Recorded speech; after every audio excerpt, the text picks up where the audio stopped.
Hello all. Today we are going to see the theory of learning put forward by Robert M. Gagne. That is Robert Mills Gagne. His period is from 1916 to 2002. He was an American psychologist. From his young age itself, he was very much interested towards psychology and graduated in psychology from Yale University. Then he did his PhD at Brown University, and his initial studies were on rats, but these research works were interrupted by Second World War. During Second World War, he joined US Air Force. There he developed aptitude tests for the recruitment of Air Force personnel. Then in 1958, he returned to academia. He joined Florida State University in a temporary faculty position, and in 1962 he again joined research in American Institute for Research, and in 1965 he published his first book.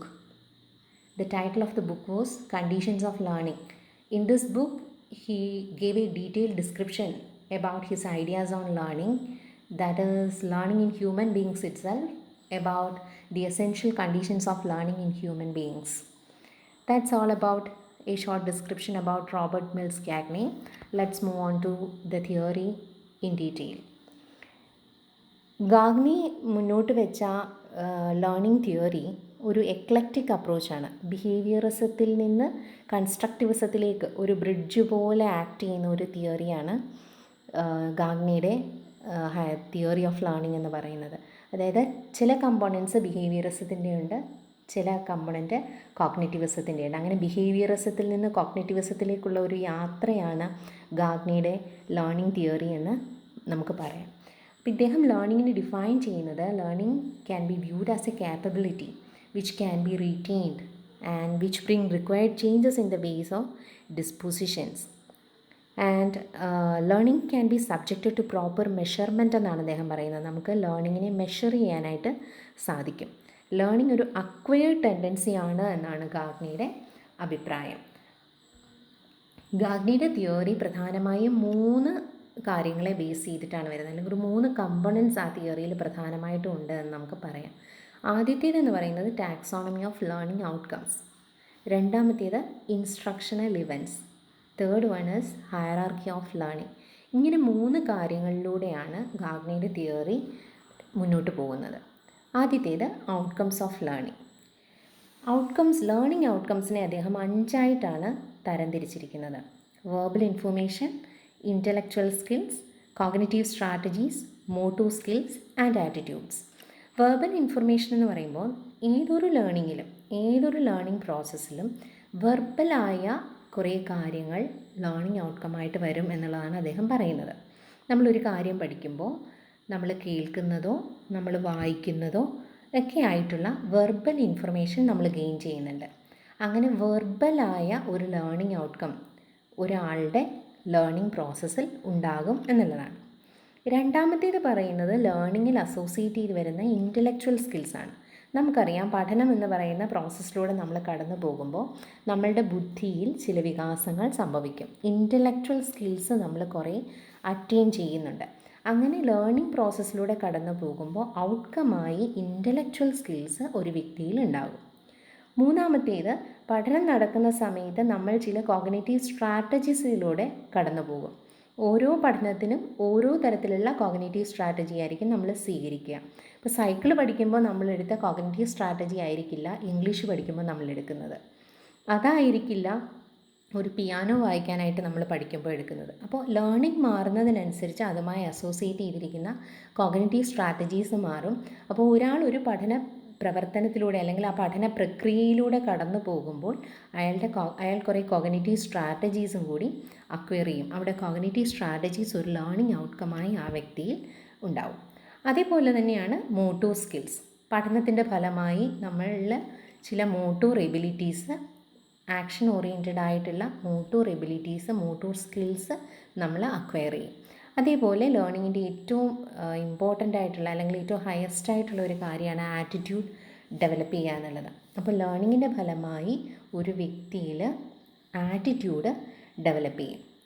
ഇപ്പോൾ ഉദാഹരണമായിട്ട് നമ്മൾ പ്രകൃതി സംരക്ഷണത്തെ പറ്റിയിട്ടുള്ള ഒരു article വായിക്കുകയാണ്, അല്ലെങ്കിൽ ഒരാളുടെ പ്രസംഗം കേൾക്കുകയാണെങ്കിൽ ആ പ്രസംഗത്തിൽ നിന്ന് നമുക്ക് കുറേ വെർബൽ ഇൻഫർമേഷൻ കിട്ടും. ആ കിട്ടുന്ന വെർബൽ ഇൻഫർമേഷൻ നമ്മൾ പ്രോസസ്സ് ചെയ്യുമ്പോൾ തിങ്കിങ്, റീസണിങ്, നമ്മളുടെ പ്രീവിയസ് എക്സ്പീരിയൻസുമായിട്ട് നമ്മൾ കണക്ട് ചെയ്ത് ചിന്തിക്കുകയൊക്കെ ചെയ്യുമ്പോൾ നമ്മൾ ഇൻ്റലക്ച്വൽ സ്കിൽസ് നമ്മളുടെ ഡെവലപ്പ് ചെയ്യാണ്. ഒപ്പം നമ്മൾ ചില കോഗ്നിറ്റീവ് സ്ട്രാറ്റജീസിലൂടെ കടന്നു പോയിക്കൊണ്ടാണ് ഈ സ്കില്ലുകൾ ഡെവലപ്പ് ചെയ്യുന്നത്. അപ്പോൾ ഈ പ്രസംഗമൊക്കെ കേട്ട് കഴിയുമ്പോൾ നമുക്കൊരു മരം വയ്ക്കണം എന്ന് തോന്നുകയാണെങ്കിൽ നമ്മളൊരു മരം വയ്ക്കുന്നു. അതേപോലെ മരങ്ങളെ പ്രൊട്ടക്റ്റ് ചെയ്യാനുള്ള, നമ്മുടെ ജൈവ വൈവിധ്യത്തെ പ്രൊട്ടക്റ്റ് ചെയ്യാനുള്ള കുറേ ആക്ടിവിറ്റീസൊക്കെ നമ്മൾ ചെയ്യുകയാണെങ്കിൽ അവിടെ നമുക്ക് മോട്ടോർ സ്കിൽസ് ഡെവലപ്പ് ചെയ്യും. അതിലൂടെ പ്രകൃതി സംരക്ഷണം എന്ന് പറയുന്നത് നമ്മളുടെ ഒരു ആറ്റിറ്റ്യൂഡിൻ്റെ ഭാഗമായിട്ട് മാറുകയാണെങ്കിൽ അവിടെ നമുക്ക് ആറ്റിറ്റ്യൂഡിൻ്റെ ഔട്ട്കമും ഉണ്ടാകും. കുറേ കൂടി സിമ്പിളായിട്ട് നമ്മൾ ചിന്തിക്കുകയാണെങ്കിൽ ഒരു കറി വയ്ക്കാൻ പഠിക്കുന്ന ഒരു എക്സാമ്പിൾ, നമ്മൾ സാമ്പാർ വയ്ക്കാനായിട്ട് പഠിക്കുന്നു. ഇപ്പം നമുക്ക് ഒരാളെ വിശദീകരിച്ച് തരികയാണ്, ഇങ്ങനെയാണ് സാമ്പാർ വെക്കുന്നത്, അതിൻ്റെ പ്രൊസീജിയേഴ്സ് ഇന്നതൊക്കെയാണ് എന്ന് പറയുമ്പോൾ നമ്മൾക്ക് അവിടെ ഒരു വെർബൽ ഇൻഫർമേഷൻ നമ്മൾ ഗെയിൻ ചെയ്യുകയാണ്. അവിടെ ഒരു ലേണിംഗ് ഔട്ട്കമായിട്ട് വെർബൽ ലേണിംഗ് വരികയാണ്.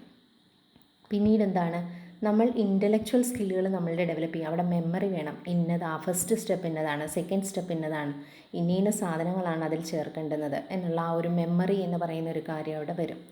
നമ്മൾ ഒരു പക്ഷേ നമ്മൾ ആ സമയത്ത് തന്നെ തീയിൽ വെക്കാൻ പഠിച്ചിട്ടുണ്ടെങ്കിൽ നമ്മൾ എന്ത് ചെയ്യും, അതും രണ്ടും തമ്മിൽ അസോസിയേറ്റ് ചെയ്ത് നോക്കും. എന്തൊക്കെയാണ് അവിടുത്തെ ഡിഫറൻസ്, എങ്ങനെ അതിനെയൊക്കെ ഡിസ്റ്റിങ്ക്വിഷ് ചെയ്യാം.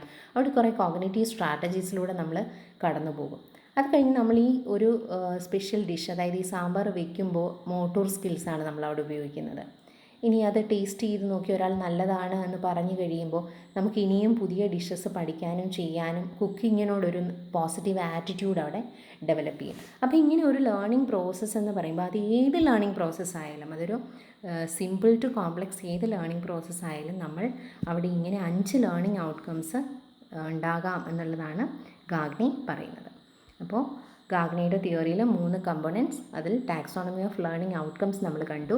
ഇനി നമ്മൾ കാണാൻ പോകുന്നത് ഇൻസ്ട്രക്ഷണൽ ഇവൻറ്റ്സ് അല്ലെങ്കിൽ ഇവൻറ്റ്സ് ഓഫ് ഇൻസ്ട്രക്ഷൻ. 9 എണ്ണമാണ് അദ്ദേഹം പറയുന്ന ഇവൻറ്റ്സ് ഓഫ് ഇൻസ്ട്രക്ഷൻ. അതിൽ ഫസ്റ്റ് വൺ എന്ന് പറയുന്നത് ഗെയിൻ അറ്റൻഷൻ. ഗെയിനിങ് അറ്റൻഷൻ എന്ന് പറയുന്ന ആ ഒരു ഇൻസ്ട്രക്ഷണൽ ഇവൻറ്റ് നടക്കുമ്പോൾ നടക്കുന്ന കോഗ്നിറ്റീവ് പ്രോസസ്സ് എന്ന് പറയുന്നത് റിസപ്ഷനാണ്. ഗെയിനിങ് അറ്റൻഷൻ എന്ന് പറയുമ്പോൾ അവിടെ നമ്മൾ ചെയ്യേണ്ടതാണ്, നമ്മളൊരു ലേണിംഗ് സെഷൻ തുടങ്ങുന്നതിന് മുമ്പ് നമ്മുടെ ലേണേഴ്സിൻ്റെ അറ്റൻഷൻ നമ്മൾ ഗെയിൻ ചെയ്യണം. കുട്ടികളുടെ അറ്റൻഷൻ ആ ഒരു ലേണിംഗ് പ്രോസസ്സിലേക്ക് വന്നില്ലെങ്കിൽ അവിടെ പ്രയോജനമില്ല. അപ്പോൾ ഒരു ലേണിംഗ് പ്രോസസ്സിൽ നമ്മൾ ആദ്യം ചെയ്യേണ്ടുന്നത് we have to gain the attention of the learners. അപ്പോൾ ആദ്യത്തെ പ്രോസസ്സായിട്ട് അദ്ദേഹം പറയുന്നത്, അല്ലെങ്കിൽ ആദ്യത്തെ ഇവൻ്റായിട്ട്, ലേണിങ്ങിലെ ഫസ്റ്റ് ഇവൻ്റായിട്ട് അദ്ദേഹം പറയുന്നത് ഗെയിനിങ് അറ്റൻഷൻ എന്നുള്ള കാര്യമാണ്. നമുക്ക് എങ്ങനെയൊക്കെ അറ്റൻഷൻ ഗെയിൻ ചെയ്യാം? നമുക്കൊരു ഹ്യൂമറസ് ആയിട്ടുള്ള ഒരു വീഡിയോ ക്ലിപ്പ്, അല്ലെങ്കിൽ കുട്ടിക്ക് വളരെ ഇൻട്രസ്റ്റിംഗ് ആയിട്ടുള്ള ആ ഒരു ലേണിങ്ങുമായി ബന്ധപ്പെട്ട ഒരു വീഡിയോ ക്ലിപ്പ് കാണിക്കാം, ഒരു എക്സ്പെരിമെൻറ്റ് കാണിക്കാം. അതും അല്ലെങ്കിൽ കുട്ടികളോട് എണ്ണം എടുക്കാനായിട്ട് 1 2 3 എന്ന നമ്പർ എടുക്കാനായിട്ട് ഓഡിയൻസ് പോൾ, അങ്ങനത്തെ ഒരു രീതിയിൽ നമുക്ക് പോകാം. നമുക്കൊരു ഗെയിം കളിപ്പിക്കാം. നമുക്ക് ചലഞ്ചിങ് ആയിട്ടുള്ള ഒരു ലേണിംഗ് സിറ്റുവേഷൻ പ്രൊവൈഡ് ചെയ്യാം. അല്ലെങ്കിൽ അതുമായി ബന്ധപ്പെട്ട സർപ്രൈസിങ് ആയിട്ടുള്ള എന്തെങ്കിലും ഫാക്ട്സ് അവരുമായിട്ട് ഷെയർ ചെയ്യാം. അല്ലെങ്കിൽ ഒരു കോൺട്രവേഴ്സ്യൽ ഡിസ്കഷനിലൂടെ നമുക്ക് ക്ലാസ് തുടങ്ങാനായിട്ട് പറ്റും. അങ്ങനെ ലേണറുടെ ലേണറുടെ അറ്റൻഷൻ ഗെയിൻ ചെയ്യാനുള്ള ഏത് ആക്ടിവിറ്റിയും ഈ ഒരു ഗെയിനിങ് അറ്റൻഷൻ എന്ന് പറയുന്ന ആ ഒരു കാര്യത്തിൽ നമുക്ക് സ്വീകരിക്കാവുന്നതാണ്. രണ്ടാമത്തെ സ്റ്റെപ്പ് അല്ലെങ്കിൽ രണ്ടാമത്തെ ഇവൻ്റ് എന്ന് പറയുന്നത് inform the learner about the goal അല്ലെങ്കിൽ ഒബ്ജക്റ്റീവ്സ്. എന്തൊക്കെയാണ് ആ ലേണിംഗ് സിറ്റുവേഷനിൽ, ആ ഒരു ലേണിംഗ് പ്രോസസ്സിലൂടെ കടന്നു പോകുന്നത് കൊണ്ട് നമ്മൾ എന്തൊക്കെയാണ് എക്സ്പെക്റ്റ് ചെയ്യുന്നത്, what are our learning objectives എന്നുള്ളത് നമ്മൾ ലേണറെ ഇൻഫോം ചെയ്യണം. ഈ ഒരു ഇവൻറ്റിൽ നടക്കുന്ന കോഗ്നിറ്റീവ് പ്രോസസ്സ് എന്ന് പറയുന്നത് എക്സ്പെക്റ്റൻസി എന്ന് പറയുന്നതാണ്. അപ്പോൾ അറ്റൻഷൻ ഗെയിൻ ചെയ്ത ശേഷം നമ്മൾ ലേണറോട് ഇവിടുത്തെ ലേണിംഗ് ഒബ്ജക്റ്റീവ്സ് എന്തൊക്കെയാണ് എന്നുള്ളത് പറഞ്ഞു കൊടുക്കണം. ഇത് ആ ഒരു ലേണിംഗ് പ്രോസസ്സിലൂടെ കടന്നു പോകുന്നത്, അല്ലെങ്കിൽ ഒരു ബെറ്റർ അണ്ടർസ്റ്റാൻഡിങ്ങിലൂടെ കടന്നു പോകുന്നതിന് അവരെ സഹായിക്കുന്ന ഒരു കാര്യമാണ് ലേണിംഗ് ഒബ്ജക്റ്റീവ്സ് എന്തൊക്കെയാണ്, നമ്മുടെ ഉദ്ദേശങ്ങൾ എന്തൊക്കെയാണ് എന്ന് പറഞ്ഞു കൊടുത്തു കഴിഞ്ഞാൽ it will lead to a better understanding എന്നുള്ളതാണ് പറയുന്നത്. ഇനി ഇവിടെ നമുക്ക് എന്തൊക്കെ ചെയ്യാൻ പറ്റും, ഒരു ലേണിംഗ് ഒബ്ജക്റ്റീവ്സ് ഡിസ്ക്രൈബ് ചെയ്യാനായിട്ട് എന്തൊക്കെ ചെയ്യാൻ പറ്റും, നമുക്ക് അവരോട് റിക്വയർഡ് പെർഫോമൻസ് എന്താണ് എന്നുള്ളത് വിശദീകരിച്ചു കൊടുക്കാം. നിങ്ങൾ എന്തൊക്കെ കാര്യങ്ങളാണ് ഞാൻ നിങ്ങളിൽ നിന്ന് എക്സ്പെക്റ്റ് ചെയ്യുന്നത്, നിങ്ങൾ എന്തൊക്കെ കാര്യങ്ങൾ ചെയ്യണം, അതേപോലെ ഈ ഒരു സെഷൻ കംപ്ലീറ്റ് ചെയ്യാൻ വേണ്ടി നിങ്ങൾ എന്തൊക്കെ ആക്ടിവിറ്റീസിലൂടെയാണ് കടന്നു പോകേണ്ടുന്നത്, ഇനി അല്ലെങ്കിൽ ഞാൻ ഈ ഒരു കാര്യം അസസ് ചെയ്യാൻ വേണ്ടി എന്ത് ക്രൈറ്റീരിയയാണ് ഫോളോ ചെയ്യുന്നത്, അല്ലെങ്കിൽ ഈ ഒരു ലേണിംഗ് പ്രോസസ്സ് നിങ്ങൾക്ക് എങ്ങനെയൊക്കെ ബെനിഫിറ്റഡ് ആകും, ഇങ്ങനെയൊക്കെയുള്ള കാര്യങ്ങളിലൂടെ ഇതിലേതെങ്കിലും ഒന്നിലൂടെ അല്ലെങ്കിൽ ഒന്നോ രണ്ടോ കാര്യങ്ങളിലൂടെ നമുക്ക് എന്ത് ചെയ്യാം, ലേണിംഗ് ഒബ്ജക്റ്റീവ്സിനെ കുറിച്ച് അല്ലെങ്കിൽ ആ ഒരു എക്സ്പെക്റ്റൻസി എന്താണ്, ഈ ഒരു കാര്യം പഠിക്കുന്നത് കൊണ്ടുള്ള എക്സ്പെക്റ്റേഷൻ എന്താണ് എന്നുള്ളത് ലേണറെ ബോധ്യപ്പെടുത്താനായിട്ട് നമുക്ക് കഴിയും. അപ്പോൾ ഫസ്റ്റ് ഇവൻ്റ് എന്ന് പറയുന്നത് gain attention, second one is inform the learner about the goal, മൂന്നാമത്തേത് stimulate recall of prior knowledge. നമുക്കറിയാം ഒരു ലേണിംഗ് പ്രോസസ്സിൽ ഏറ്റവും പ്രധാനപ്പെട്ട ഒരു കാര്യമാണ് കുട്ടിയുടെ പ്രീവിയസ് നോളജ് എന്താണ് എന്നുള്ളത് നമ്മൾ അറിയണം.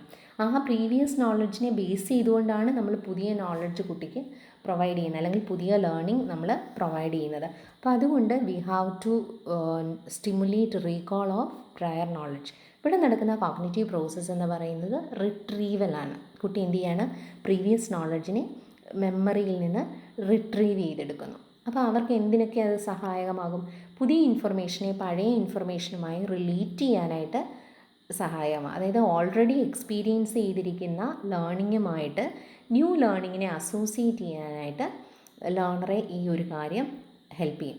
അതേപോലെ അവരുടെ പ്രയർ നോളജിനെ ഒന്ന് സ്റ്റിമുലേറ്റ് ചെയ്യും. ഒന്ന് ഓർത്തെടുക്കുമ്പോഴത്തേക്ക് അതൊന്ന് ഉണർന്ന് നല്ല ഉണർവോടുകൂടി ആ ഒരു പഴയ ലേണിംഗ് അല്ലെങ്കിൽ പ്രയർ നോളജ് വരും. അപ്പോൾ അവർക്ക് കണക്ഷൻസ് ഉണ്ടാക്കാനായിട്ട് എളുപ്പമാണ്, പുതിയ നോളജും പഴയ നോളജും തമ്മിൽ കണക്ട് ചെയ്യാനായിട്ട് എളുപ്പമാണ്. ഞാൻ പഠിച്ച ആ പഴയ കാര്യത്തിന് ഇത്ര റെലവൻസ് ഉണ്ടായിരുന്നു എന്നുള്ള ഒരു സന്തോഷം അവരുടെ ഉള്ളിലേക്ക് വരും. അപ്പോൾ ഇങ്ങനെ we have to stimulate the recall of prior learning. ഇവിടെ എന്തൊക്കെ നമുക്ക് ചെയ്യാം, എന്തൊക്കെ കാര്യങ്ങളിലൂടെ ഇങ്ങനെ നമുക്ക് ഈ ഒരു റീകോളിനെ സ്റ്റിമുലേറ്റ് ചെയ്യാം. നമുക്ക് ഈ പുതിയ ലേണിങ്ങുമായിട്ട് ബന്ധപ്പെട്ട അവരുടെ പഴയ എക്സ്പീരിയൻസ് എന്തൊക്കെയാണ് എന്ന് ചോദിക്കാം. We have to ask to narrate the previous experiences with the topic. അല്ലെങ്കിൽ നമുക്ക് ചോദ്യങ്ങൾ ചോദിക്കാം, ക്വസ്റ്റ്യൻസ് ചോദിക്കാം. അല്ലെങ്കിൽ ഈ ഒരു ആശയത്തെ സംബന്ധിച്ച് നിങ്ങളുടെ കാഴ്ചപ്പാടുകൾ എന്തൊക്കെയാണ് എന്ന് ചോദിക്കാം. അല്ലെങ്കിൽ ഇതിനുമായി ബന്ധപ്പെട്ട ഏതെങ്കിലും ഉദാഹരണങ്ങൾ നിങ്ങൾ കണ്ടിട്ടുണ്ടോ, നിങ്ങൾക്ക് എന്തെങ്കിലും എക്സാമ്പിൾ ഇതിന് വേണ്ടിയിട്ട് പറയാമോ എന്നൊക്കെ നമുക്ക് ചോദിക്കുമ്പോൾ അവരുടെ പ്രീവിയസ് നോളജിനെ അല്ലെങ്കിൽ പ്രയർ ലേണിങ്ങിനെ നമുക്ക് സ്റ്റിമുലേറ്റ് ചെയ്യാനായിട്ട് സാധിക്കും. ഇത്രയും കാര്യങ്ങൾ ചെയ്തു കഴിഞ്ഞാൽ, അതായത് കുട്ടിയിൽ നമ്മൾ അറ്റൻഷൻ ഗെയിൻ ചെയ്തു, അറ്റൻഷൻ ഗെയിൻ ചെയ്ത് കഴിഞ്ഞ് നമ്മൾ ലേണറോട് നമ്മളുടെ ഒബ്ജക്റ്റീവ്സ് എന്തൊക്കെയാണ് എന്നുള്ളത് പറഞ്ഞു, അതിനുശേഷം അവൻ്റെ പ്രീവിയസ് നോളജ് എന്താണ് എന്നുള്ള ആ ഒരു ലെവലിലെത്തി. ഇനി നമ്മൾ ചെയ്യാൻ പോകുന്നത് we are presenting the content. Fourth ഇവൻ്റാണ് presenting the content or presenting the stimulus. അപ്പോൾ നമ്മൾ കണ്ടൻറ്റ് പ്രസൻറ്റ് ചെയ്യാനായിട്ട് പോവാണ്. അപ്പോൾ നമ്മൾ ന്യൂ ഇൻഫർമേഷൻ ലേണിംഗ് സ്ട്രാറ്റജീസിൻ്റെ സഹായത്തോടുകൂടി, അതായത് ഈ ഒരു ലേണിംഗ് സിറ്റുവേഷന് ഏറ്റവും ഇഫക്റ്റീവായിട്ടുള്ള ലേണിംഗ് സ്ട്രാറ്റജി ഏതോ ആ സ്ട്രാറ്റജിയുടെ സഹായത്തോടുകൂടി നമ്മളുടെ കണ്ടൻറ്റ് പ്രസൻറ്റ് ചെയ്യാനായിട്ട് പോകുന്നു. Presenting the stimulus or presenting the content. എങ്ങനെയൊക്കെയാണ് നമ്മൾ ഈ കണ്ടൻറ്റ് പ്രസൻറ്റ് ചെയ്യുന്നത്, അവിടെ നമ്മൾ എന്തൊക്കെ കാര്യങ്ങൾ ശ്രദ്ധിക്കണം? കണ്ടൻറ്റ് ഓർഗനൈസ് ചെയ്യുമ്പോൾ എപ്പോഴും ഒരു ലോജിക്കൽ ഓർഡർ ഉണ്ടാണ്. സിമ്പിൾ ടു കോംപ്ലക്സ് എന്നുള്ള ഒരു ലോജിക്കൽ ഓർഡറിൽ വേണം നമ്മളെപ്പോഴും കണ്ടൻറ്റ് പ്രസൻറ്റ് ചെയ്യാൻ. അതേപോലെ കണ്ടൻറ്റിനൊപ്പം നമ്മൾ എപ്പോഴും ഉദാഹരണങ്ങൾ കൊടുത്തുകൊണ്ടേയിരിക്കണം. അല്ലാതെ വെറുതെ നമ്മൾ കണ്ടൻറ്റ് എക്സ്പ്ലെയിൻ ചെയ്ത് കഴിഞ്ഞാൽ കുട്ടിക്കത് ക്ലിയർ ആവില്ല. അപ്പോൾ നമ്മൾ കണ്ടൻറ്റിനൊപ്പം ഉദാഹരണങ്ങൾ കൊടുത്തുകൊണ്ടേ ഇരിക്കണം. അതേപോലെ തന്നെ ഇപ്പോൾ ഒരു ഓൺലൈൻ മെറ്റീരിയലാണ് നമ്മൾ പ്രൊവൈഡ് ചെയ്യുന്നത്, അല്ലെങ്കിൽ ക്ലാസ്സിലാണ് നമ്മൾ കാര്യം പ്രസൻറ്റ് ചെയ്യുന്നതെങ്കിൽ ഒരേ രീതി മാത്രമാകരുത്. നമ്മളൊരു എക്സ്പ്ലനേഷൻ കൊടുക്കുന്നു, ഒപ്പം നമ്മളൊരു വീഡിയോ കാണിക്കുന്നു, നമ്മൾ എന്തെങ്കിലും ഒരു ആക്ടിവിറ്റി കൊടുക്കുന്നു.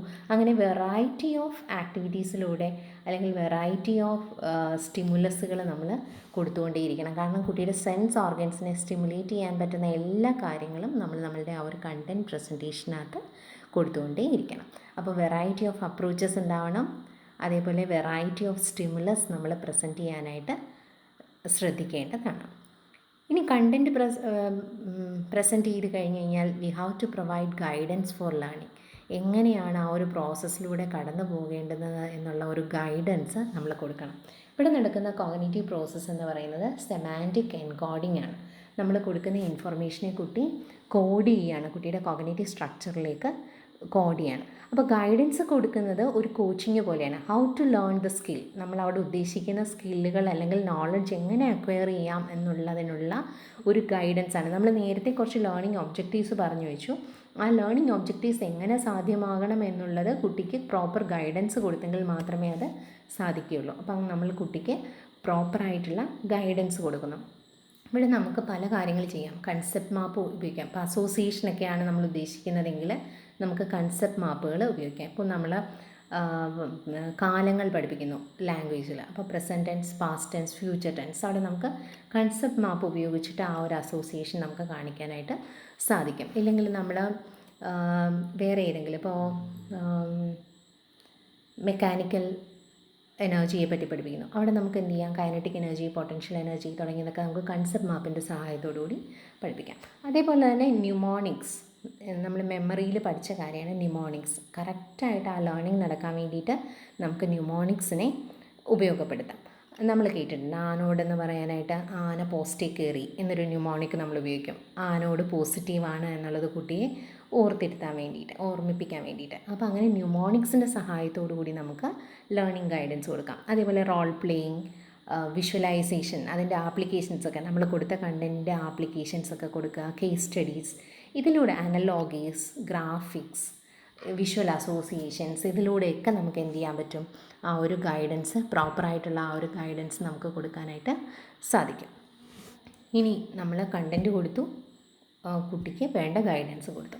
അത് കഴിഞ്ഞാൽ എന്താണ്, we have to elicit the performance. അടുത്ത ഇവൻറ്റാണ് എലിസിറ്റിംഗ് പെർഫോമൻസ്. ഇവിടെ നടക്കുന്ന ആക്ടിവിറ്റി റെസ്പോണ്ടിങ് എന്നുള്ള ആക്ടിവിറ്റിയാണ്.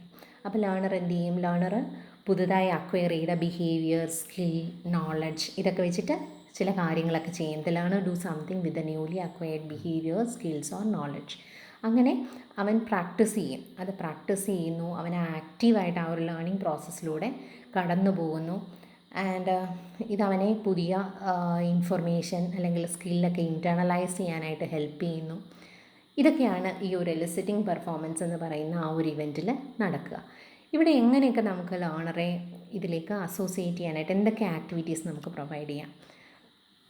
അതായത് നമ്മൾ പുതുതായി കിട്ടിയ കാര്യം കൊണ്ട് എന്തെങ്കിലും ഒരു ആപ്ലിക്കേഷൻ ചെയ്യാനായിട്ട്, എന്തെങ്കിലും ഒരു കാര്യം ചെയ്യാനായിട്ട് ലേണറോട് പറയുക. ന്യൂലി അക്വയർഡ് ബിഹേവിയർ ഉപയോഗിച്ച് എന്തെങ്കിലും ഒരു കാര്യം ചെയ്യുക. അല്ലെങ്കിൽ അവനോട് ഡെമോൺസ്ട്രേറ്റ് ചെയ്യാൻ പറയുക. അവൻ അക്വയർ ചെയ്ത സ്കില്ല് ഒന്ന് ഡെമോൺസ്ട്രേറ്റ് ചെയ്യാനായിട്ട് പറയുക. ഇനി അതല്ലെങ്കിൽ അവനോട് ഒരു പുതിയ സിറ്റുവേഷനിൽ അത് അപ്ലൈ ചെയ്യാനായിട്ട് പറയുക. ഇങ്ങനെയൊക്കെ, അല്ലെങ്കിൽ ഇതുമായി ബന്ധപ്പെട്ട ചോദ്യങ്ങൾ ചോദിക്കുക, ആസ്ക് ക്വസ്റ്റ്യൻസ്. ആ ഒരു രീതിയിൽ നമുക്ക് ചെയ്യാനായിട്ട് സാധിക്കും. അപ്പോൾ ഇങ്ങനെയൊക്കെയുള്ള രീതിയിലൂടെ നമ്മൾ എന്ത് ചെയ്യും, എലിസിറ്റിംഗ് ദി പെർഫോമൻസ്. നമ്മൾ ഗ്രാമർ പഠിപ്പിച്ചു കഴിഞ്ഞാൽ അത് അക്വയർ ചെയ്തോ എന്നറിയാൻ വേണ്ടിയിട്ട് അവനോട് എന്ത് ചെയ്യാം, 2-3 ക്വസ്റ്റ്യൻ ഇട്ട് കൊടുക്കുന്നു, അത് അവനോട് കറക്റ്റായിട്ട് ചെയ്യാനായിട്ട് പറയാം. അപ്പോൾ നമുക്ക് അത്രയും സ്റ്റെപ്പ് ഒന്നുകൂടെ നോക്കിയാൽ, ഗെയിൻ അറ്റൻഷൻ, ടീച്ചർ വരുന്നു, ഏതെങ്കിലും ഒരു സിറ്റുവേഷൻ പറയുന്നു, ആ സിറ്റുവേഷനെ ഒന്ന് സെൻറ്റൻസിലേക്ക് കൺസ്ട്രക്റ്റ് ചെയ്യാൻ നമുക്ക് പറഞ്ഞുകൊണ്ട് അല്ലെങ്കിൽ ഏതെങ്കിലും ഒരു രീതിയിൽ നമ്മൾ അറ്റൻഷൻ സീക്ക് ചെയ്യുന്നു. അത് കഴിഞ്ഞ ശേഷം നമ്മൾ ഈ ക്ലാസ്സിൽ ഇന്നതൊക്കെയാണ് പഠിക്കാൻ പോകുന്നത് എന്നുള്ളത് ലേണറെ ഇൻഫോം ചെയ്യുന്നു. Informing the learner about the objectives. മൂന്നാമതായിട്ട് നമ്മളിപ്പോൾ ഗ്രാമറാണ് പഠിപ്പിക്കാൻ പോകുന്നത്, നമ്മൾ ആക്റ്റീവ് വോയിസ്, പാസീവ് വോയിസാണ് പഠിപ്പിക്കാൻ പോകുന്നതെങ്കിൽ നമ്മൾ അവൻ്റെ പ്രയർ നോളജ്, ടെൻസസ് ഒക്കെ അവൻ അറിയാമോ എന്നൊക്കെയുള്ള പ്രയർ നോളജ് നമ്മൾ ചെക്ക് ചെയ്യുന്നു. ആ പ്രയർ നോളജ് ചെക്ക് ചെയ്ത് കഴിഞ്ഞാൽ നമ്മൾ എന്ത് ചെയ്യുന്നു, ലേണിംഗ് കണ്ടൻറ്റ് പ്രൊവൈഡ് ചെയ്യുന്നു. നമ്മൾ ഇന്ന് പഠിപ്പിക്കാൻ ഉദ്ദേശിക്കുന്ന കാര്യം നമ്മൾ പ്രൊവൈഡ് ചെയ്യുന്നു. അതിനൊപ്പം തന്നെ നമ്മൾ എന്ത് ചെയ്യുന്നു, അവനെ ഗൈഡ് ചെയ്യുന്നു. നമ്മളുടെ ലേണിംഗ് ഒബ്ജക്റ്റീവ്സ് സാറ്റിസ്ഫൈ ചെയ്യാൻ അവൻ ഏതൊക്കെ പ്രോസസ്സിലൂടെ കടന്നു പോകണമെന്നുള്ള ഗൈഡൻസ് നമ്മൾ കൊടുത്തതിന് ശേഷം നമ്മൾ അവനെ കൊണ്ട് എന്ത് ചെയ്യിക്കുന്നു, പ്രാക്ടീസ് ചെയ്യിക്കുന്നു. പ്രാക്ടീസ് ചെയ്യിച്ച ശേഷം വി വിൽ പ്രൊവൈഡ് ഫീഡ്ബാക്ക്. നമ്മൾ എന്ത് ചെയ്യും, ഫീഡ്ബാക്കിലേക്ക് നമുക്ക് പോകണം. കാരണം നമ്മൾ ഉദ്ദേശിച്ച ഒബ്ജക്റ്റീവ്സ് എല്ലാം അറ്റൈൻ ചെയ്തോ എന്നുള്ളത് നമ്മൾ അറിയണം. ഈ ഒരു ഡെമോൺസ്ട്രേഷൻ കഴിഞ്ഞ് കഴിഞ്ഞാൽ അവൻ്റെ ആ ടെസ്റ്റ് വർക്കിലൂടെ അല്ലെങ്കിൽ നമ്മൾ കൊടുത്ത ഡ്രില്ലിലൂടെ കടന്നു പോയി കഴിഞ്ഞാൽ, അല്ലെങ്കിൽ അവൻ ആ പഠിച്ച കാര്യം ഡെമോൺസ്ട്രേറ്റ് ചെയ്ത് കഴിഞ്ഞാൽ we have to go for feedback. നമ്മൾ എന്ത് ചെയ്യും, we are assessing the performance, അല്ലേ, വി ഹാവ് ലേണറിൻ്റെ പെർഫോമൻസിനെ അസസ് ചെയ്യുന്നു. ആ ലേണിംഗ് ഫെസിലിറ്റേറ്റ് ചെയ്തത് കറക്റ്റായോ എന്നുള്ളത് നമ്മൾ നോക്കുന്നു. അങ്ങനെ ഫീഡ്ബാക്ക് കൊടുക്കുന്ന സമയത്ത് we have to be positive feedback വേണം നമ്മൾ കൊടുക്കാൻ. നമ്മൾ ഇൻ കേസ് അവനെ നമ്മൾ ക്രിട്ടിസൈസ് ചെയ്യുകയാണെങ്കിലും വളരെ പോസിറ്റീവ് ക്രിറ്റിസിസം ആയിരിക്കണം കൊടുക്കേണ്ടത്. We have to be objective also. ഒരു സബ്ജക്റ്റിവിറ്റിയും അവിടെ വരാനായിട്ട് പാടില്ല. പിന്നെ അതേപോലെ ഫസ്റ്റ് ഹാൻഡ് ഒബ്സർവേഷൻ ആയിരിക്കണം. നമ്മൾ ഒബ്സർവ് ചെയ്ത കാര്യങ്ങളെക്കുറിച്ചിട്ടായിരിക്കണം പറയേണ്ടത്. ഇപ്പോൾ വേറൊരു കുട്ടി പറയുകയാണ് അവൻ അങ്ങനെയൊന്നും അല്ല ചെയ്തത്, അതൊന്നും നമ്മൾ കേൾക്കാൻ പാടില്ല. We have to use first hand observation. അപ്പോൾ അങ്ങനെ ഫസ്റ്റ് ഹാൻഡ് ഒബ്സർവേഷനിലൂടെ വളരെ ഒബ്ജക്റ്റീവായി ഇവാലുവേറ്റ് ചെയ്ത് വളരെ പോസിറ്റീവായിട്ടുള്ള ക്രിറ്റിസിസം ആയിരിക്കണം നമ്മൾ ഫീഡ്ബാക്ക് കൊടുക്കുന്ന സമയത്ത് സ്വീകരിക്കേണ്ടത്. അതിന് ഫീഡ്ബാക്ക് കൊടുത്തു കഴിഞ്ഞാൽ we have to assess the performance. ആ പെർഫോമൻസ് അസസ് ചെയ്യുമ്പോഴും അവിടെ നടക്കുന്ന പ്രോസസ്സ് എന്ന് പറയുന്നത് റിട്രീവലാണ്. കുട്ടി എന്ത് ചെയ്യാണ്, ആ ഇൻസ്ട്രക്ഷണൽ ഇവൻസിനെ എല്ലാം റിട്രീവ് ചെയ്തിട്ട് അതൊരു റിട്ടേൺ ടെസ്റ്റ് ആവാം, ക്വസ്റ്റ്യനെയർ ആവാം, ചെറിയ എസ്സേ ആവാം, ഓറൽ ക്വസ്റ്റ്യനിങ് ആവാം. ഇത് ഏതെങ്കിലും ഒരു രീതിയിലൂടെ നമുക്ക് ആ ഒരു പെർഫോമൻസിനെ അസസ് ചെയ്യാം. ലാസ്റ്റ് ഇവൻ്റ് എന്ന് പറയുന്നത് എൻഹാൻസിങ് റിട്ടൻഷൻ ആൻഡ് ട്രാൻസ്ഫർ. ഇവിടെ നടക്കുന്നത് ജനറലൈസേഷനാണ്. ട്രാൻസ്ഫർ എന്ന് പറഞ്ഞാൽ തന്നെ ഒരു ലേണിംഗ് സിറ്റുവേഷനിൽ നമ്മൾ പഠിച്ച കാര്യം മറ്റൊരു ലേണിംഗ് സിറ്റുവേഷനിലേക്ക് സ്കില്ലോ നോളജോ ഹാബിറ്റോ എന്തെങ്കിലും ഒന്ന് കൊണ്ടുപോകുന്നതിനെയാണ് നമ്മൾ ട്രാൻസ്ഫർ എന്ന് പറയുന്നത്. അതുകൊണ്ട് തന്നെ അവിടെ നടക്കുന്ന പ്രോസസ്സ് ജനറലൈസേഷനാണ്. ഇവിടെ നമുക്ക് we have to summarize the content. നമുക്ക് കണ്ടൻറ്റ് സമ്മറൈസ് ചെയ്യാം, അല്ലെങ്കിൽ എക്സാമ്പിൾസ്, ഇതിന് പുതിയ ഉദാഹരണങ്ങൾ പറയാനായിട്ട് പറയാം, അല്ലെങ്കിൽ ഒരു കൺസെപ്റ്റ് മാപ്പ് ക്രിയേറ്റ് ചെയ്യാൻ പറയാം, അല്ലെങ്കിൽ എന്താണ് പറയുന്നത്, അതിന് വേണ്ടുന്ന പുതിയ മെറ്റീരിയൽസ് ഉണ്ടാക്കാനായിട്ട് പറയാം. ഇങ്ങനെയൊക്കെ ഉള്ള രീതിയിൽ നമുക്ക് ആ ഒരു ട്രാൻസ്ഫർ അല്ലെങ്കിൽ എൻഹാൻസിങ് റിട്ടൻഷൻ എന്നുള്ള ആ ഒരു ഇതിലേക്ക് എത്താം. ഇപ്പോൾ 9 ഇവൻറ്റ്സാണ്. Gain attention, inform the learner about the goal, stimulate recall of prior knowledge, present the content, provide guidance for learning, elicit performance, provide feedback, assess the performance, enhance retention and transfer. അടുത്തതെന്ന് പറയുന്നത് ഗാഗ്നേസ് hierarchy of learning, അല്ലെങ്കിൽ Gagne's types of learning, Gagne's system of learning, അങ്ങനെ പല രീതിയിൽ കാണാം. Gagne's hierarchy of learning. Gagne's hierarchy of learning എന്ന് പറയുന്നത് ഒരു സെറ്റ് ഓഫ് കമ്പണൻസ് ഓഫ് സ്കിൽസാണ്. ആ സ്കില്ലുകളെ കോംപ്ലക്സിറ്റിയുടെ ബേസിസിൽ എന്ത് ചെയ്യുകയാണ്, അറേഞ്ച് ചെയ്തിരിക്കുന്ന ഒരു ഹയറാർക്കി എന്ന് പറഞ്ഞാൽ തന്നെ കോംപ്ലക്സിറ്റിയുടെ ബേസിസിൽ അറേഞ്ച് ചെയ്തിരിക്കുന്ന ഒരു അറേഞ്ച്മെൻറ്റിനെയാണ് നമ്മൾ ഹയറാർക്കി എന്ന് പറയുന്നത്.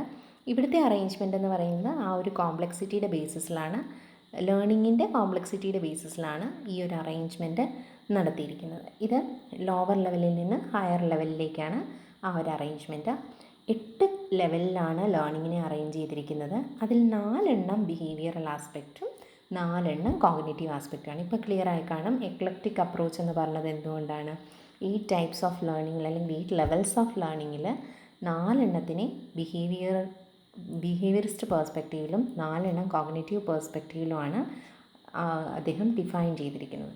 അപ്പോൾ അതെന്ന് പറയുന്നത് signal learning, stimulus response learning, chaining, verbal association, multiple discrimination, concept learning, principal or rule learning and problem solving. ഇത്രയാണ് അദ്ദേഹത്തിൻ്റെ ആ ഒരു ഹയറാർക്കി. ഇത് ഓർത്തിരിക്കാനായിട്ട് നമുക്കൊരു ന്യൂമോണിക് തന്നെ ഉപയോഗിക്കാം. അതായത് സീതേ ചാടി വന്ന് മരത്തിൽ കയറി പൂ പറിക്ക് എന്നുള്ള ഒരു ന്യൂമോണിക് ഓർത്തിരുന്നാൽ നമുക്കിത് ഓർത്തിരിക്കാം. സീതേ 2 S, സീതേ എന്ന് പറയുമ്പോൾ 2 S, signal learning, stimulus response learning.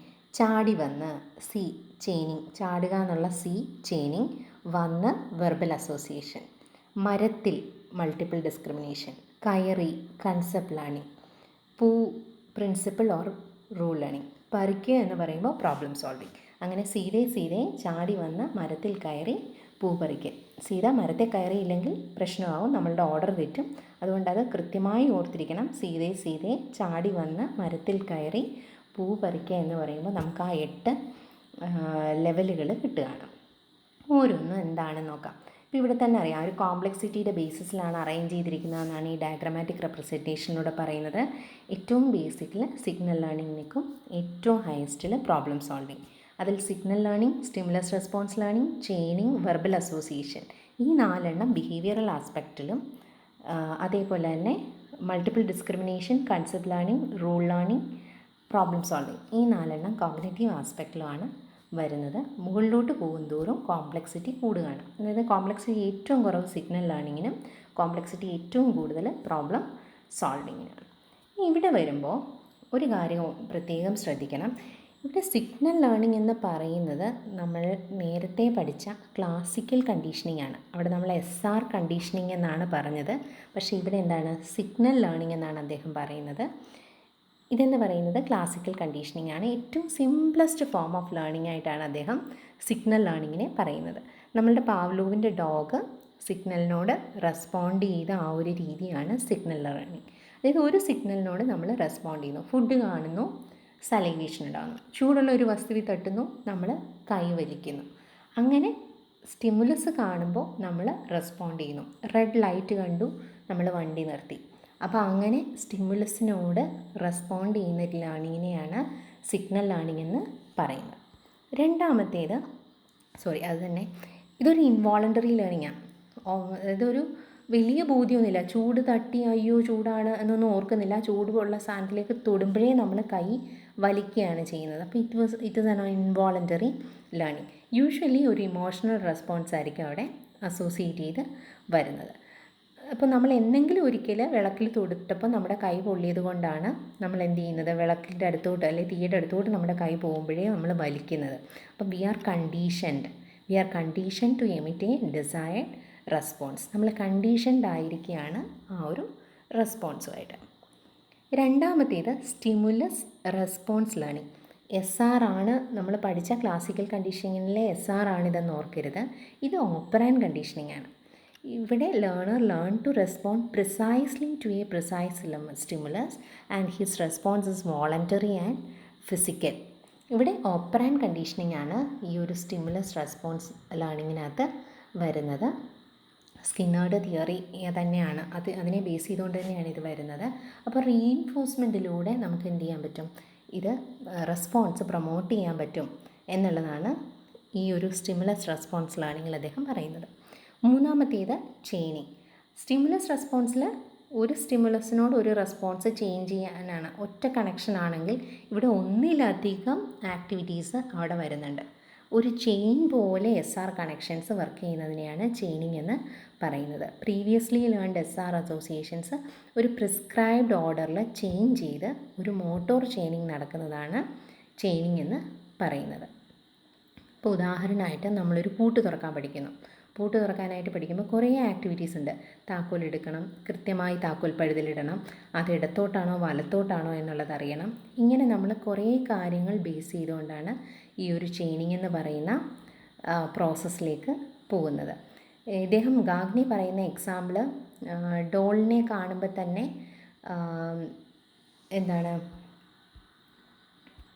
ഇപ്പോൾ ഒരു ഡോളിനെ കാണുമ്പോൾ തന്നെ കുട്ടി ഓടി വന്ന് ആ പാവയെ കെട്ടിപ്പിടിച്ച് ഡോൾ എന്ന് പറയുന്ന അങ്ങനത്തെ കുറേ കാര്യങ്ങളെയാണ് അദ്ദേഹം ഒരു ഉദാഹരണമായിട്ട് പറയുന്നത്.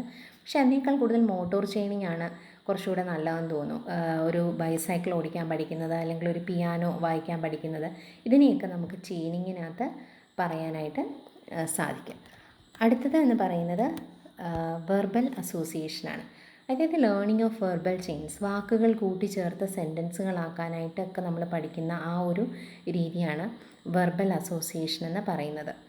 അപ്പോൾ learners made to emit chained responses of SR in terms of verbal associations. Verbal association എന്ന് പറയുന്നത് വെർബൽ ചെയിനിങ്ങിനെയാണ് അടുത്ത ലെവലാണ് മൾട്ടിപ്പിൾ ഡിസ്ക്രിമിനേഷൻ എന്ന് പറയുന്നത്. അതായത് learner learn to make different responses to different സ്റ്റിമുലസുകളെ വേർതിരിക്കാനുള്ള ഒരു കഴിവ് ലേണർക്ക് ഉണ്ടാകുന്നു. Learner learns how to distinguish between similar stimuli. Different സ്റ്റിമുലസുകളെ എങ്ങനെ വേർതിരിക്കണമെന്നുള്ളതും ഒരേപോലെയുള്ള സ്റ്റിമുലസുകളെ എങ്ങനെ ഡിസ്റ്റിങ്വിഷ് ചെയ്യണം എന്നുള്ളതും ലേണർ പഠിക്കുന്നു. അപ്പോൾ ഉദാഹരണമായിട്ട് കുറേ ഫ്രൂട്ട്സ് കൊടുക്കുന്നു, ആ ഫ്രൂട്ട്സിൽ നിന്ന് കൃത്യമായി ആപ്പിൾ എടുക്കാനായിട്ട് ലേണർ പഠിക്കുന്നു. This is an example for multiple discrimination. അടുത്തതാണ് കൺസെപ്റ്റ് ലേണിംഗ് എന്ന് പറയുന്നത്. ഇപ്പോൾ ലെവൽ കൂടി വരികയാണ്. നമ്മൾ തന്നെ അറിയാം സ്റ്റിമുലസ്, SR, ചെയിനിങ്, അത് കഴിഞ്ഞ് നമ്മൾ മൾട്ടിപ്പിൾ ഡിസ്ക്രിമിനേഷൻ, കുറേ സ്റ്റിമുലസിൽ നിന്ന് ഒരെണ്ണത്തിനെ എടുത്തു മാറ്റാനായിട്ട് നമ്മൾ പഠിക്കുന്നു. ഇനി അടുത്താണ് കൺസെപ്റ്റ് ലേണിംഗ്. ഇപ്പോൾ കൺസെപ്റ്റ് ലേണിംഗ് എന്ന് പറഞ്ഞു കഴിഞ്ഞാൽ it learns to provide common response to a class of stimuli. അതായത് കുറേ ഫ്രൂട്ട്സും കുറേ വെജിറ്റബിൾസും വെച്ചിരിക്കുന്നു. അതിൽ നിന്ന് കൃത്യമായി ഫ്രൂട്ട്സിനെ വേർതിരിച്ചെടുത്ത് ഇതാണ് ഫ്രൂട്ട്സ് എന്താണ് എന്നുള്ളത് ഡിഫൈൻ ചെയ്യാൻ പറ്റുന്നു. അത് ആ ഡിസ്ക്രിമിനേഷനിൽ നിന്ന് ഡെവലപ്പ് ചെയ്യുന്നതാണ് കൺസെപ്റ്റ് ലേണിംഗ്. അതായത് ഒരു കാര്യത്തെ ക്ലാസിഫൈ ചെയ്യാനായിട്ട് പഠിക്കുകയാണ് ഈ കൺസെപ്റ്റ് ലേണിങ്ങിനകത്ത് വരുന്നത്. ഇവിടുത്തെ കണ്ടീഷൻസ് എന്ന് പറഞ്ഞു കഴിഞ്ഞാൽ initial coding of property plus response കേപ്പബിലിറ്റിയാണ്. ആ പ്രോപ്പർട്ടിയെ കോഡ് ചെയ്യാനും അതിനോട് റെസ്പോണ്ട് ചെയ്യാനുമുള്ള കേപ്പബിലിറ്റി ഉണ്ടായിരിക്കണം. അതേപോലെ തന്നെ എബിലിറ്റി ടു ജനറലൈസ് എന്ന് പറയുന്ന ഒരു കാര്യം അവിടെ വരണം. അതേപോലെ മൾട്ടിപ്പിൾ പ്രസൻറ്റേഷൻസ് ഓഫ് എക്സാമ്പിൾസ്, ആ കൺസെപ്റ്റിനെ ബേസ് ചെയ്തുകൊണ്ടുള്ള ധാരാളം ഉദാഹരണങ്ങൾ പറയാനായിട്ട് സാധിക്കണം. ഇതൊക്കെ കൺസെപ്റ്റ് ലേണിങ്ങിൻ്റെ കണ്ടീഷൻസാണ്. ഇനി അടുത്തതാണ് പ്രിൻസിപ്പിൾ ലേണിംഗ് അല്ലെങ്കിൽ റൂൾ ലേണിംഗ്. അതായത് നമുക്കറിയാം ഒന്നിലധികം കൺസെപ്റ്റുകളെ ചേർത്ത് വയ്ക്കുമ്പോൾ അല്ലെങ്കിൽ ജനറലൈസ് ചെയ്യുമ്പോൾ അല്ലെങ്കിൽ ചേഞ്ച് ചെയ്ത് കഴിയുമ്പോഴാണ് ഒരു പ്രിൻസിപ്പിൾ അല്ലെങ്കിൽ ഒരു റൂള് ഉണ്ടാകുന്നത്. അപ്പോൾ കൺസെപ്റ്റ് ലേണിംഗ് പ്രോപ്പർ ആയെങ്കിൽ മാത്രമേ, അതാണ് അതിൻ്റെ കണ്ടീഷൻ, കൺസെപ്റ്റ് ലേണിംഗ് ക്ലിയർ ആയെങ്കിൽ മാത്രമേ ഒരു പ്രിൻസിപ്പിൾ അല്ലെങ്കിൽ ഒരു റൂള് കൊണ്ടുവരാനായിട്ട് അല്ലെങ്കിൽ ലേൺ ചെയ്യാനായിട്ട് സാധിക്കുകയുള്ളൂ. ലാസ്റ്റ് വണ്ണാണ് problem solving. This is the highest type of learning. അതായത് ഡിസ്കവറിയിലേക്ക് പോകുന്നതാണ് പ്രോബ്ലം സോൾവിങ് എന്ന് പറയുന്നത്. നേരത്തെ പഠിച്ച പ്രിൻസിപ്പിളുകൾ ഉപയോഗിച്ച് ഒരു പുതിയ പ്രശ്നത്തെ സോൾവ് ചെയ്യാനായിട്ട് ശ്രമിക്കുമ്പോഴാണ് പ്രോബ്ലം സോൾവിങ് എന്ന് പറയുന്നത് സാധ്യമാകും. ഇപ്പോൾ ഉദാഹരണമായിട്ട് പറയുകയാണെങ്കിൽ മെറ്റൽസിനകത്ത് നിന്ന് ഇരുമ്പിനെ ഡിസ്ക്രിമിനേറ്റ് ചെയ്യാനായിട്ട് കുട്ടി പഠിക്കുന്നു. ഇരുമ്പ് എന്ന് പറയുന്ന അല്ലെങ്കിൽ ലോഹം എന്ന് പറയുന്ന കാര്യം ചൂടാക്കിയാൽ വികസിക്കും എന്നുള്ള കൺസെപ്റ്റ്, അല്ലെങ്കിൽ ആ ഇരുമ്പിനെ ചൂടാക്കിയാൽ വികസിക്കും എന്നുള്ളത് മനസ്സിലാക്കുന്നു. അതിൽ നിന്ന് ലോഹങ്ങൾ ചൂടാക്കിയാൽ വികസിക്കും എന്നുള്ള ആ ഒരു റൂള് കുട്ടി പഠിക്കുന്നു. ഇനി ഈ ഇരുമ്പിനെ ചൂടാക്കി അടിച്ച് പരത്തി ഒരു കൈക്കോട്ട് ഉണ്ടാക്കി കഴിയുമ്പോൾ കുട്ടി ഒരു പ്രശ്നം, ഒരു പുതിയ കാര്യം, അവനൊരു പുതിയ സിറ്റുവേഷനിൽ അവൻ പഠിച്ച പ്രിൻസിപ്പിളിനെ അപ്ലൈ ചെയ്യാനായിട്ട് പഠിക്കുകയാണ്. അപ്പോൾ അങ്ങനെ ഈ സ്റ്റെപ്പുകളിലൂടെ പ്രോബ്ലം സോൾവിങ്ങിലേക്ക് കുട്ടി എത്തുന്നു. This is the highest type of learning. ഇവിടെ learner must be able to identify essentials of solution. എന്താണ് ആ സൊല്യൂഷന് വേണ്ടുന്നത് എന്നുള്ളത് കൃത്യമായി ഐഡൻറ്റിഫൈ ചെയ്യാൻ കുട്ടിക്ക് സാധിക്കണം. അതുപോലെ പ്രീവിയസ്ലി പഠിച്ച പ്രിൻസിപ്പിൾസിനെ റീകോൾ ചെയ്യാനും പറ്റണം. അതുപോലെ പ്രിൻസിപ്പിൾ ചേർത്ത് വയ്ക്കണമെന്നുണ്ടെങ്കിൽ ആ സമയത്ത് കമ്പൈൻ ചെയ്യാൻ പറ്റണം. അതേപോലെ സഡൻ സൊല്യൂഷൻ ഫോം ചെയ്യാനും കുട്ടിക്ക് സാധിക്കണം. ഇത്രയാണ് ഗാഗ്നിയുടെ തിയറിയുടെ പ്രധാനപ്പെട്ട കാര്യങ്ങൾ. ഇനി എൻ്റെ എഡ്യൂക്കേഷണൽ ഇംപ്ലിക്കേഷൻ എന്താണെന്ന് വെച്ചാൽ ലേണിങ്ങിന് ഉണ്ടാകേണ്ടുന്ന പ്രീ റിക്വസിറ്റ്സ് ചെക്ക് ചെയ്യേണ്ടതിൻ്റെ ആവശ്യകത, അതേപോലെ അറ്റൻഷൻ ഗെയിൻ ചെയ്യേണ്ടതിൻ്റെ ആവശ്യകത, ഒബ്ജക്റ്റീവ്സ് സ്റ്റേറ്റ് ചെയ്യേണ്ടതിൻ്റെ ആവശ്യകത, കുട്ടിക്ക് പ്രോപ്പർ ഗൈഡൻസ് കൊടുക്കേണ്ടതിൻ്റെ ആവശ്യകത, അതേപോലെ ഫീഡ്ബാക്ക് എടുക്കേണ്ടതിൻ്റേത്, ഇങ്ങനെ എല്ലാ കാര്യങ്ങളും ഒരു ലേണിംഗ് പ്രോസസ്സിൽ നടക്കേണ്ടുന്ന എല്ലാ കാര്യങ്ങളെക്കുറിച്ചും വ്യക്തമായ ഒരു അനാലിസിസ് തരുന്ന ഒരു തിയറിയാണ് ഗാഗ്നിയുടെ തിയറി എന്ന് പറയുന്നത്. അതേപോലെ തന്നെ ആ സ്കില്ലുകളെ, ലേണിംഗ് ലെവലുകളെ കൃത്യമായിട്ട് 8ആയിട്ട് തിരിച്ചിട്ടുണ്ട്. ഏറ്റവും ബേസിക് മുതൽ ഏറ്റവും ഹയസ്റ്റ് വരെ കൃത്യമായി ഒരു ക്ലാസിഫിക്കേഷൻ കൊടുത്തിരിക്കുകയാണ് ഗാഗ്നി. അപ്പോൾ ഈ ഒരു കാര്യം നടക്കണമെങ്കിൽ, ഇപ്പോൾ കൺസെപ്റ്റ് ലേണിംഗ് നടക്കണമെങ്കിൽ മൾട്ടിപ്പിൾ ഡിസ്ക്രിമിനേഷനിൽ കുട്ടി എത്തിയെങ്കിലേ പറ്റുള്ളൂ. പ്രോബ്ലം സോൾവിങ് നടക്കണമെന്നുണ്ടെങ്കിൽ റൂൾ ലേണിംഗ് കുട്ടി എത്തണം. റൂൾ ലേണിംഗ് എത്തണമെങ്കിൽ കൺസെപ്റ്റ് ലേണിംഗ് എത്തണം. കൺസെപ്റ്റ് ലേണിംഗ് എത്തണമെങ്കിൽ മൾട്ടിപ്പിൾ ഡിസ്ക്രിമിനേഷൻ എത്തണം. അപ്പോൾ സ്റ്റെപ്പ് ബൈ സ്റ്റെപ്പായിട്ട് ഒരു സ്റ്റെപ്പിൽ ചവിട്ടിയിട്ട് മാത്രമേ നമുക്ക് അടുത്ത സ്റ്റെപ്പിലേക്ക് പോകാനായിട്ട് സാധിക്കുള്ളൂ. അപ്പോൾ ഒന്നും നമുക്ക് ബിഹേവിയറിസം മോശമാണ് എന്ന് പറഞ്ഞിട്ട് ഒന്നും നമുക്ക് തള്ളിക്കളയാൻ പറ്റില്ല. എല്ലാം നമ്മളുടെ ലേണിങ്ങിൽ ഏറ്റവും ഫണ്ടമെൻ്റലായിട്ട് വരുന്ന കാര്യങ്ങളാണ്. അപ്പോൾ അതിൽ ചവിട്ടി മാത്രമേ നമുക്ക് മുകളിലേക്ക് കയറാൻ പറ്റുകയുള്ളൂ എന്നുള്ള ഒരു കൃത്യമായ ഒരു വിവരമാണ് ഗാഗ്നിയുടെ തിയറി തരുന്നത്. അതായത് ഒരു സ്റ്റേജ് സ്മൂത്തായിട്ട് കഴിഞ്ഞെങ്കിൽ മാത്രമേ അടുത്ത സ്റ്റേജിലേക്ക് നമുക്ക് പ്രൊസീഡ് ചെയ്യാനായിട്ട് പറ്റുള്ളൂ. എല്ലാ സ്റ്റേജുകളും തമ്മിൽ ലിങ്ക്ഡാണ്, എല്ലാ ലെവലുകളും തമ്മിൽ ലിങ്ക്ഡാണ്, ഒരു സീക്വൻഷ്യൽ അറേഞ്ച്മെൻറ്റ് ഉണ്ടാകണം എന്നുള്ള ഒരു കൃത്യമായ ഒരു നിർദ്ദേശം മുന്നോട്ട് വെച്ച തിയറിയാണ് ഗാഗ്നിയുടെ തിയറി. മനസ്സിലായിട്ടുണ്ടാകുമെന്ന് വിചാരിക്കുന്നു. Thank you for listening.